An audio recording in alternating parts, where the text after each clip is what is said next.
ANAHEIM Fairfield. This room sleeps 5, so that's super nice. You can get 2 on each queen. And then there's this nice sofa bed that will pull out. And look how cute it's themed on the walls. That's fun. You've got a giant TV where you can log in to Netflix or Hulu. Got a little desk.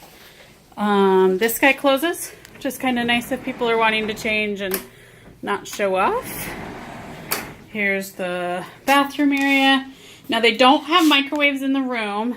This is just the safe. This is your fridge. And the fridge. No real freezer spot, but it'll keep stuff cold. We brought yogurts to eat. That. And then just your basic bathroom. So real basic room. I like how it's just hardwood. There's no carpet, so you don't have to worry about that not being clean. Anyway, ANAHEIM Fairfield. It's right close to the front gate. Let me show you out the front. Right outside your door, we've got Mickey there. And then you can see Space Mountain here. And I'm hoping we can see the fireworks right there. Cool down this way.